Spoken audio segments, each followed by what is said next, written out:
Kom ons word nou stil voor die Here.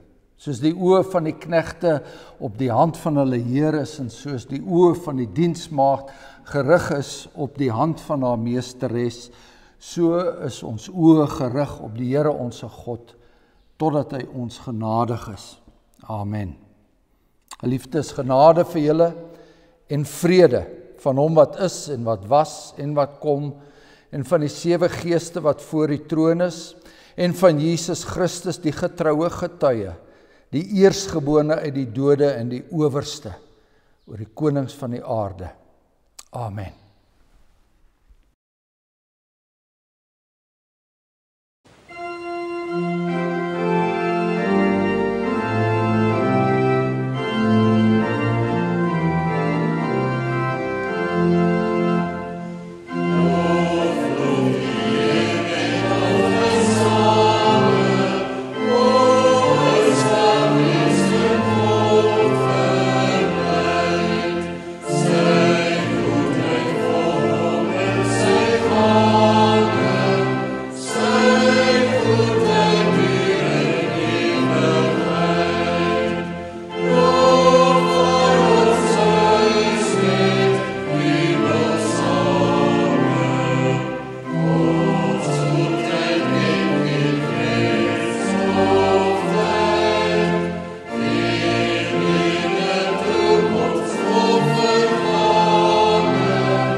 Ek glo in God die Vader, die Almagtige, die skepper van die hemel en die aarde.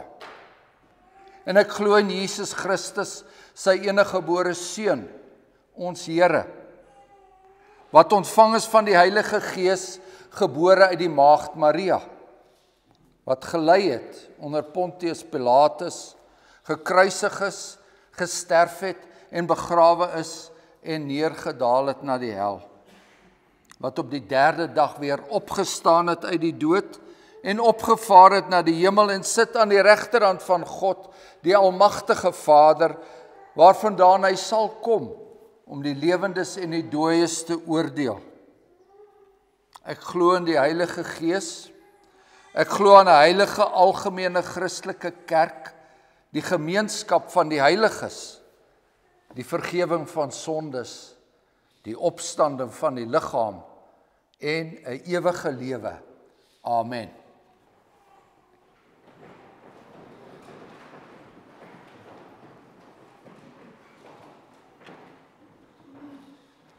En so pas dit ons ook dan vandag, hier dat ons by mekaar is, om onsself te verootmoedig voor die Here en na sy heilige wet te luister, soos hy dit laat opteken het in Eksodus 20.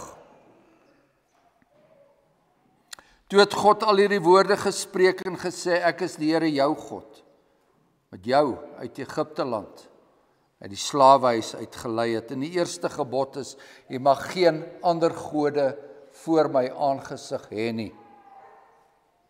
Tweede gebod is, jy mag vir jou geen gesneede beeld of enige gelykenis maak van wat bo in die hemel is, of van wat onder op die aarde is, of van wat in die waters onder die aarde is nie.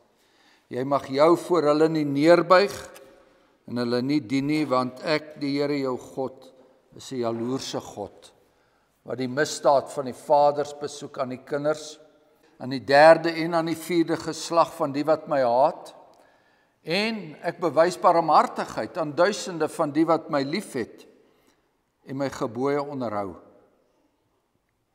Die derde gebod: mag die naam van die Here jou God nie ydelik gebruik nie. Want die Here sal die een wat sy naam ydelik gebruik, nie ongestraf laat bly nie. Vierde gebod: gedenk die Sabbatdag dat jy dit heilig. 6 dae moet jy arbei en al jou werk doen, maar die 7de dag is die Sabbat van die Here jou God, dan mag jy geen werk doen nie, jy of jou seun, of jou dogter, of jou diensknegt, of jou diensmaagd, of jou vee, of jou vreemdeling wat in jou poorte is nie. Want in 6 dae die Here die hemel en die aarde, die see en alles wat daarin is gemaak. En op die 7de dag het hy gerus en daarom het die Here die Sabbatdag geseën en dit geheilig. En dan die 5de gebod: eer jou vader en jou moeder, dat jou dae verleng mag word in die land wat die Here jou God aan jou gee. Die 6de gebod: jy mag nie doodslaan nie. Die 7de gebod is: jy mag nie egbreek nie. 8ste gebod is: jy mag nie steel nie. Die 9de gebod: jy mag geen valse getuienis teen jou naaste spreek nie. En dan laastens: jy mag nie jou naaste se huis begeer nie. Jy mag nie jou naaste se vrou begeer nie, of sy diensknegt, of sy diensmaagd, of sy os, of sy esel, of iets wat van jou naaste is nie.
Onse Hemelse Vader, ons dank U vir ons Here Jesus Christus, wat ons met sy ligglans teekom, daar in ons verlorendheid, daar in ons ellende, daar in ons sonde toestand, kom hy ons teen.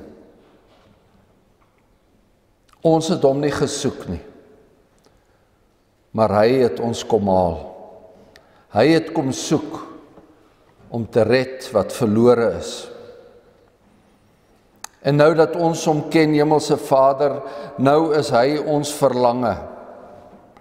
En ons prys hom om sy majesteit.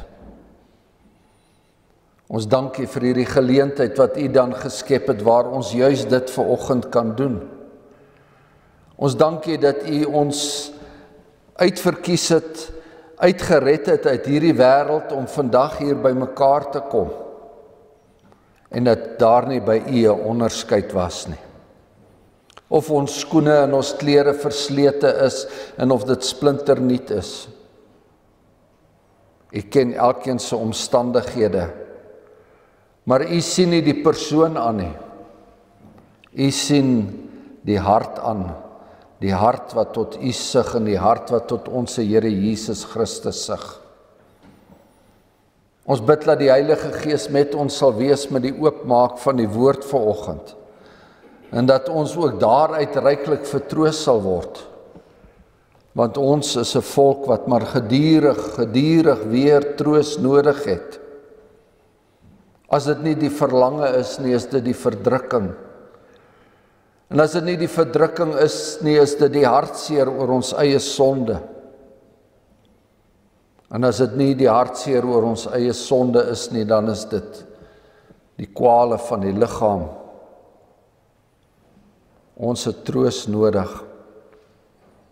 En daarom bid ons dat U deur die Heilige Gees en deur die verkondiging van die woord juis daardie troos vir ons sal bring.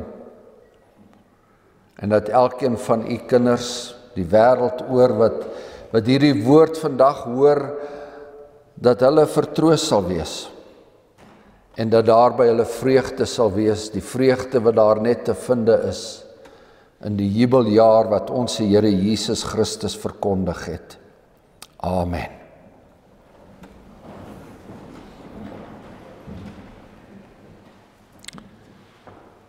Ons het 2 skrifgedeeltes, daar's net een op die bord, Jeremia 32, maar ons gaan 'n paar verse ook lees uit die boek Levitikus. En dit gaan oor die agtergrond van die jubeljaar, Levitikus 25. Die grond, dit gaan oor die grond. En daar sê die Here deur die wet van Moses in die 23ste vers van Levitikus 25, die grond moet ook nie vir altyd verkoop word nie, want die land is myne, omdat julle vreemdelinge en bywoners by my is. Daarom moet julle in die hele land van julle besitting lossing van die grond toelaat. As jou broer verarm en van sy besitting verkoop, moet sy losser wat sy nabestaande is kom en hy moet los wat sy broer verkoop het. En as iemand geen losser het nie, maar dit kan bekostig en genoeg vind vir sy lossing, moet hy die jare bereken dat dit verkoop is en wat oorskiet moet hy aan die man aan wie hy verkoop het teruggee en dan na sy besitting teruggaan. Maar as hy nie genoeg vind om dit terug te koop nie, moet die verkoopte goed in die hand van die koper bly tot die jubeljaar toe. Maar in die jubeljaar moet dit vry word en hy moet na sy besitting teruggaan. Dit gaan hier oor die grond en dit gaan hier oor die jubeljaar. En dan lees ons in die profesie van Jeremia, lees ons in die 32ste hoofstuk hierdie stukkie geskiedenis rondom Jeremia self. Jeremia was 'n profeet wat ten tye van die ballingskap van Israel opgetree het in Jerusalem. Jeremia 32. Die woord wat van die Here tot Jeremia gekom het in die 10de jaar van Sedekia, die koning van Juda. Hierdie jaar was die 18de jaar van Nebukadresar. Dan tussen hakies, die leer van die koning van Babel het toe Jerusalem beleer en die profeet Jeremia was opgesluit in die voorhof van bewaking wat in die huis van die koning van Juda is. waar Sedekia, die koning van Juda, hom opgesluit het met die woorde: waarom profeteer jy en sê, so spreek die Here, kyk, ek gee hierdie stad in die hand van die koning van Babel en hy sal dit inneem. En Sedekia, die koning van Juda, sal uit die hand van die Galdeërs nie ontvlug nie, maar hy sal sekerlik oorgegee word in die hand van die koning van Babel en hy sal mond tot mond met hom spreek en oog in oog hom sien. En hy sal Sedekia na Babel bring en daar sal hy wees totdat ek op hom ag gee, spreek die Here. Alhoewel julle teen die Galdeërs veg, sal julle tog geen voorspoed hê nie. Dis die einde van die hakkies. En Jeremia het gesê, die woord van die Here het tot my gekom en gesê: kyk, Hanameel, die seun van Salom, jou oom, kom na jou toe met die woorde: koop vir jou my grond wat in Ananot lê, want jy het die reg van lossing om te koop. En Hanameel, die seun van my oom, het na my gekom, volgens die woord van die Here in die voorhof van bewaking, en vir my gesê: koop tog my stuk grond wat in Ananot in die land Benjamin lê, want jy het die reg van besit en jy het die lossing, koop dit vir jou. Toe het ek gemerk dat dit die woord van die Here was. Daarop het ek van Hanameel, die seun van my oom, die stuk grond gekoop wat in Ananot lê en vir hom die geld afgeweeg, 17 sikkels silwer. En ek het dit in die brief geskrywe en dit verseël en getuies geneem en die geld afgeweeg op 'n weegskaal. Toe het ek die koopbrief geneem, die verseelde een, volgens voorskrif en wetlike bepalinge, en die oop een. En die koopbrief aan Baruch, die seun van Neria, die seun van Magseja, gegee voor die oë van Hanameel, die seun van my oom, en dit voor die oë van die getuies wat die koopbrief onderteken het, voor die oë van die Jode wat in die voorhof van bewaking gesit het. En ek het aan Baruch voor hulle oë bevel gegee en gesê: so spreek die Here van die leerskare, die God van Israel: neem hierdie briewe, hierdie koopbrief, die verseelde een, sowel as die oopbrief, en sit hulle in 'n erdepot, dat hulle baie dae kan bly bestaan. Want so sê die Here van die leerskare, die God van Israel: daar sal weer huise en gronde en wingerde in hierdie land gekoop word. En nadat ek die koopbrief van Baruch, die seun van Neria, gegee het, het ek tot die Here gebid en gesê: ag Here, kyk, U het die hemel en die aarde gemaak deur U groote krag en deur U uitgestrekte arm. Geen ding is vir U te wonderbaar nie. U wat guns bewys aan duisende en die ongeregtigheid van die vaders vergeld in die skoot van hulle kinders na hulle. Die groote, die geweldige God, wie se naam is Here van die leerskare, groot van raad en magtig van daad, wie se oë oop is oor al die weë van die mense kinders, om aan elkeen te gee volgens sy weë en die vrug van sy handelinge, wat tekens en wonders gedoen het in Egipte land tot vandag toe, in Israel, sowel as onder die mense, en vir U 'n naam gemaak het, soos dit vandag is. En die volk Israel uitgelei het uit Egipte land deur tekens en wonders, en deur 'n sterke hand, en deur 'n uitgestrekte arm, en deur 'n groot verskrikking, en aan hulle vaders met 'n eed beloof het om aan hulle te gee 'n land wat oorloop van melk en honing. En hulle het gekom om dit in besit te neem, maar nie na U stem geluister en U wet en in U wet nie gewandel nie. Alles wat U hulle beveel het om te doen, het hulle nie gedoen nie. Daarom het U al hierdie onheil oor hulle laat kom. Ons lees tot sover, dit is die woord van die Here. Oh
Ons lees in die laaste gedeelte van vers 8, daar in hoofstuk 32.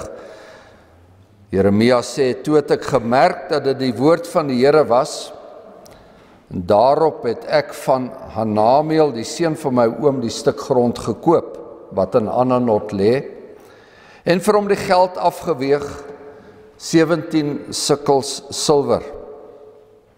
Geliefdes, die jaar is vinnig, baie vinnig besig om na einde toe te spoed. Ons kan amper al begin bestek opneem. Is hierdie vir u 'n rampjaar of is dit 'n jubeljaar? Miskien was dit net nog 'n rampjaar, so sal u sê. Dalk nog 'n erger rampjaar as die vorige rampjare. Ons sink net al hoe dieper in 'n moeras in. Ons mense verloor grond op allerlei wyse. Ons verloor al hoe meer seggenskap in hierdie land. Ons verloor ons kultuur, ons taal. Miskien was ons voorheen op elke moontlike terrein bevoordeel, maar nou word ons bykans op elke terrein benadeel. Ons en ons kinders en ons kleinkinders. Boonbehalwe die ander ellendes, die misdade en die siektes, soveel lidmate krank in die gemeente, behalwe die ekonomiese agteruitgang, is daar die agteruitgang in die kerk. Ons kan een van twee dinge doen. Ons kan sê hierdie is net nog 'n rampjaar en al sigtende dieper in die moeras insink. Of ons kan sê hierdie is nog 'n rampjaar. Laat ons maar eerlik wees. Maar ons is mos nou almal gedooptes. Ons is mos almal kinders van die belofte. Kom ons plaas hierdie rampjaar in die lig van die jubeljaar wat nog moet kom. En dit is wat die profeet Jeremia ook doen. Hy plaas die rampjaar in die lig van die jubeljaar, wanneer hy namens sy familie 'n stuk grond koop en die 17 sikkel silwer daarvoor afweeg. Jeremia koop die familiegrond in 'n rampjaar. 'n Verskriklike jaar vir hom. 'n Verskriklike jaar vir die volk. Dit was 'n jaar van oorlog en besetting. Die geweldige leers van Babylon was op pad uit die noorde. Geweldige leers van 'n geweldige koning Nebukadresar. Die hele Asië het al onder sy septer gelê en stad na stad het hy beleer, stad na stad het hy ingeneem. En nou was dit die beloofde land se beurt. Nou was dit Jerusalem se beurt. Jerusalem, 'n ou klein vestingkie van 'n klein verspotte volkie. Die landskap van Juda was reeds verslaan, was reeds verniel, verbrand en verkrag. Die swaar gewapende kolonne knars nou op Jerusalem af. Dis 'n rampjaar vir die tempel, dis 'n rampjaar vir die kerk, dis 'n rampjaar vir die paleis, 'n rampjaar vir die land. Dit was ook 'n rampjaar vir Jeremia en sy familie. Om mee te begin, Jeremia self sit in die tronk. Hy's 'n gevangene van die koning Sedekia, die koning van Juda. En die aanklag teen hom is landsverraad. Landsverraad wat Jeremia glo profeteer, want Jeremia sê, Juda gaan hierdie oorlog verloor. En daardeur breek Jeremia die volk se moraal af. Jeremia sing nie 'n vrolike liedjie nie. Jeremia se treurmare moet nou einde kry, stop hom in die tronk. En dis nie die profeet se enigste probleem nie. Jeremia is afkomstig uit 'n aansienlike familie uit Ananot. Hulle was vermoënde grondbesitters uit Ananot. Dis 'n dorpie verder, eentjie noord van Jerusalem af.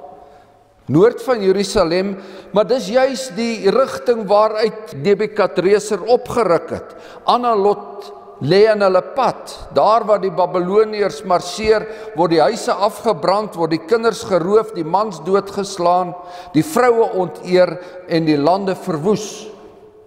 Geen saad word gesaai nie, geen oes word geoes nie. arme Ananot. En binne hierdie omstandighede ontvang Jeremia 'n besoek, 'n familiebesoek in die gevangenis. Dis sy neef, Hanamiel. Daar staan hulle in die sel, 2 manne uit 'n eerstydse vooraanstaande familie, nou van alles gestroop. Neef Jeremia, kan jy ons help? So sê Hanamiel. Ons kan nie meer verder nie. Die geld is op. Daar is geen oes nie. Ons sal as slawe verkoop word as jy ons nie help nie. Watter rampe verteenwoordig hierdie neefs nie? Die een se ellende is so groot soos die ander een se. Neef Jeremia, kan jy ons help? Jy is die losser. Jy het die erfreg.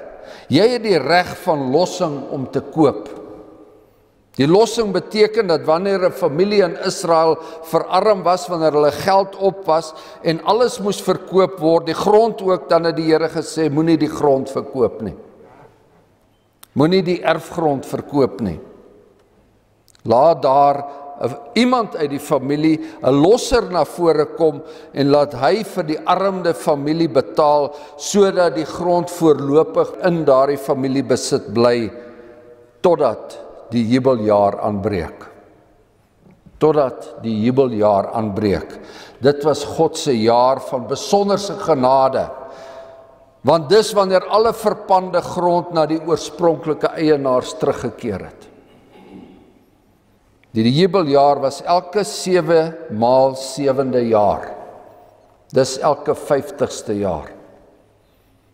Dan het die Here bepaal, dan mag die oorspronklike besitters weer hulle familiegrond terugkry. En hierin sien ons geliefdes, hierin sien ons reeds die lig deurbreek, die lig by Jeremia se sel deurbreek. Christus se lig. Elke 7de dag is daar 'n Sabbat. En daardie Sabbat verwys na Christus se opstanding. Elke 7de jaar is daar 'n Sabbatsjaar. Daardie Sabbatsjaar wys na Christus se rus. En al om die 7de jaar is daar die jubeljaar, 'n ekstra Sabbatsjaar wat ook na Christus wys, wat heen wys na Christus se volkome rus.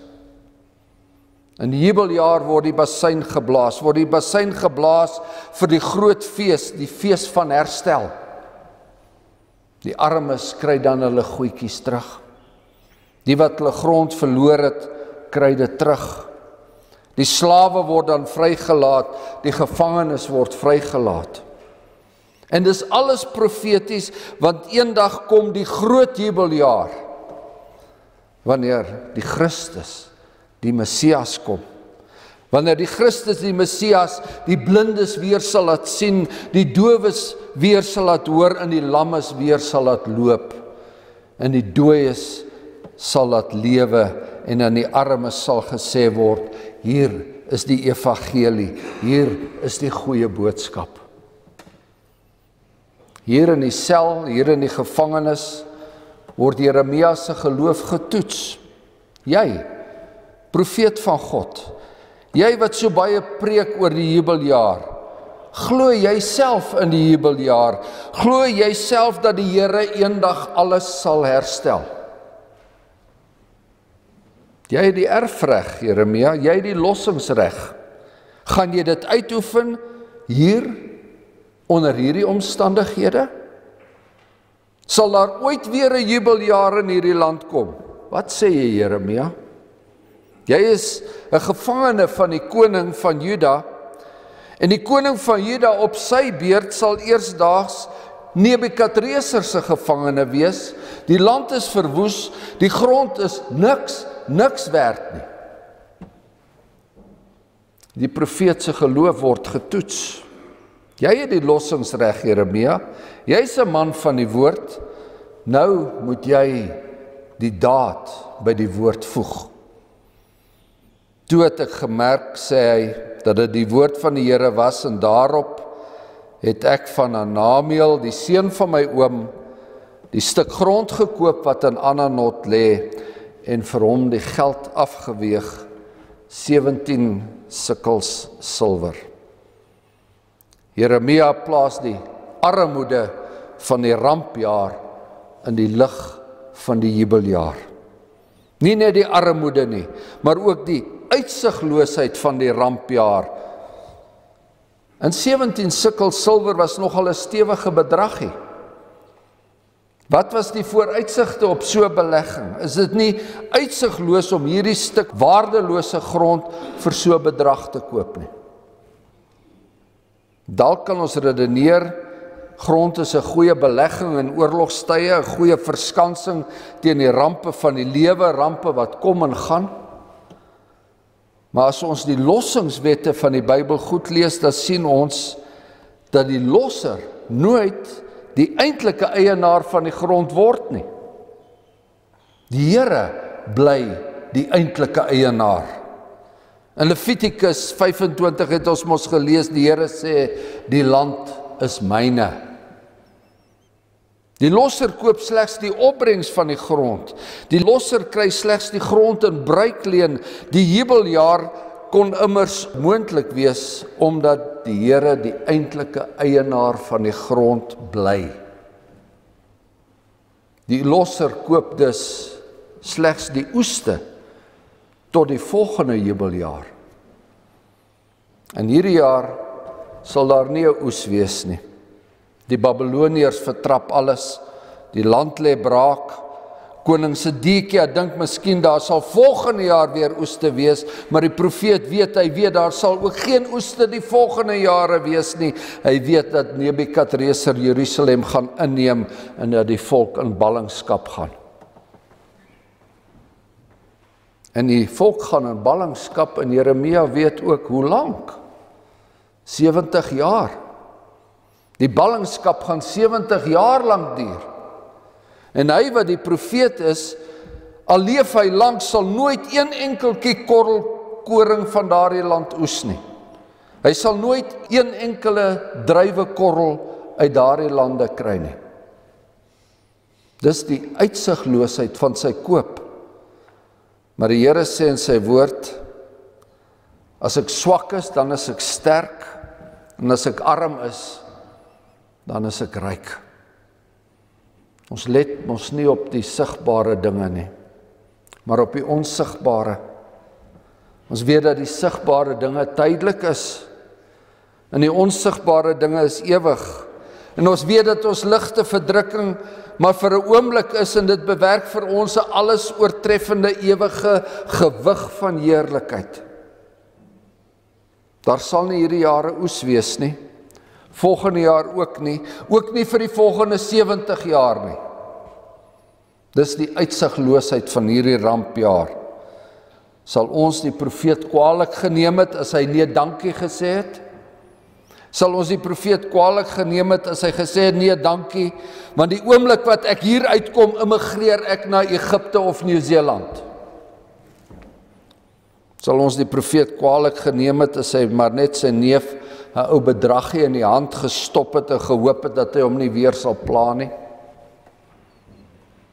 Toe Jeremia gemerk het dat dit die woord van die Here was, het hy van Hanameel, die seun van sy oom, die stuk grond gekoop wat in Ananot lê en vir hom die geld afgeweeg, 17 sikkels silwer. En dan sien ons teen daardie selmuur twee pragtige woorde van ons katekismus. Sondag 23 van die Heidelbergse katekismus. En daardie woorde is asof en nogtans. God sal nogtans aan my, sonder enige verdienste aan my kant, uit louter genade, die volkome genoegdoening, geregtigheid en heiligheid van Christus skenk. Hy sal dit nogtans doen. En God reken die geregtigheid my toe, asof ek nooit sonde gehad of gedoen het nie. Asof ek al die gehoorsaamheid volbring het, die gehoorsaamheid wat Christus vir my volbring het. Asof en nogtans. Dis twee kerkwoorde. Beide woorde blink ook hier in Jeremia se sel, geskryf deur die Gees van God self. Jeremia koop die opbrengs van die grond, asof die jubeljaar kom. Alhoewel daar geen jubeljaar sal wees nie. Alhoewel daar vir hulle 70 slawejare voorlê, nogtans koop Jeremia die opbrengs van die grond, asof die jubeljaar kom. Die volle som, 17 sikkels silwer. En aan die einde van ons tekshoofstuk lees ons die verdere woorde van die Here. Soos ek oor hierdie volk al hierdie groot onheile gebring het, so bring ek oor hulle al die goeie. Al die goeie dinge wat ek oor spreek. En daar sal grond gekoop word in hierdie land waarvan julle sê dis 'n wildernis, sonder mens of dier. Dit is in die hand van die Galdeërs oorgegee, want ek sal julle lot verander, so spreek die Here. Nogtans het Jeremia die grond gekoop, asof hy die oeste daarvan sou geniet. Ja, die kerk van die Here Jesus Christus leef by hierdie twee woorde, die asof en die nogtans. In die ou verbond en in die nuutgemaakte verbond, want ons is kinders van die belofte. Die hemelse Vader het meer as Jeremia gedoen. Jeremia, so lees ons, het daardie koopbrief in 'n erdepot laat verseël, 'n erdepot sodat dit baie dae kon bestaan. Die hemelse Vader het ons met die doop verseël, tot in ewigheid verseël. En dit beteken dat hy 'n ewige genadeverbond met ons oprig, dat hy ons tot sy kinders in erfgename aanneem, en daarom wil hy ons met alle goeie dinge versorg. Dat hy alle kwaad vir ons ook sal wil afweer, of tot ons bes wil beskik. En dit het hy betuig en verseël en bekragtig deur die bloed van Christus. Hy het die volle koopsom afgeweeg. Broeders en susters, hierdie is miskien vir my nog 'n uitsiglose rampjaar. En hierdie is miskien vir u nog 'n uitsiglose rampjaar. Maar ons bid van die Here dat hy ons geloofsoë sal oophou, dat hy ons oë sal hou op die uitsig van die jubeljaar. Christus se jubeljaar het gekom, en dit sal met sy wederkoms weer kom. Kyk, hy maak alles nuut. Dat ons dan in ons armoede en in ons uitsigloosheid ook self die daad by die woord voeg. Laat ons bome plant, huise bou. Laat ons kinders in die huwelik uitgee. Laat ons kinders ook met dankbaarheid uit daai huwelike ontvang. Laat ons kerklike bydraes gee. Al lyk die vooruitsigte vir die gemeentes hoe swak. God se jubeljaar is aan die kom. Amen. Kom, laat ons dank.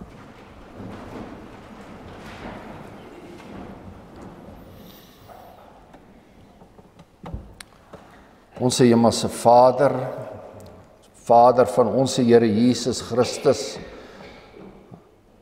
aan wie ons lof en aanbidding betoon tot in alle ewigheid. Vader en Seun wat vir ons die Heilige Gees geskenk het en wat ons betuig, dat hierdie woorde nie net waar is nie, maar dat dit ook toepaslik is in ons eie lewe. Ons dankie. Ons dankie vir die vooruitsig van die ewige jubeljaar. Ons dankie vir die vooruitsig wat u nou reeds aan ons gee, ook in hierdie tyd.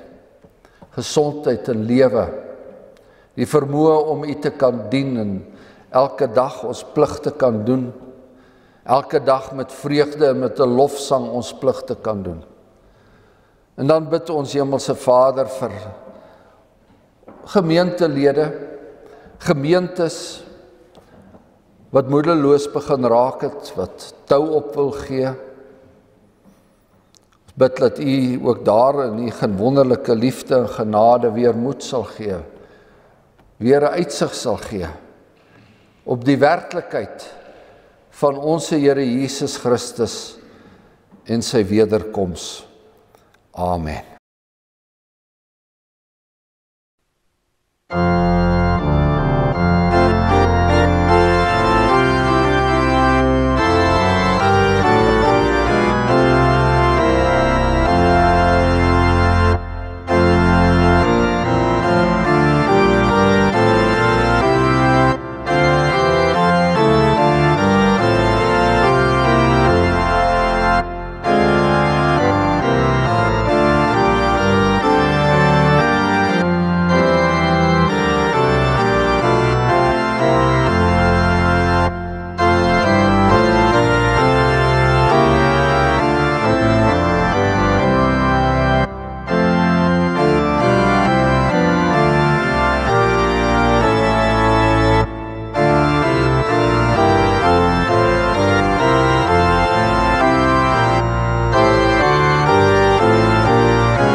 Ontvang nou die seën van die Here en gaan daarmee in hierdie week wat kom.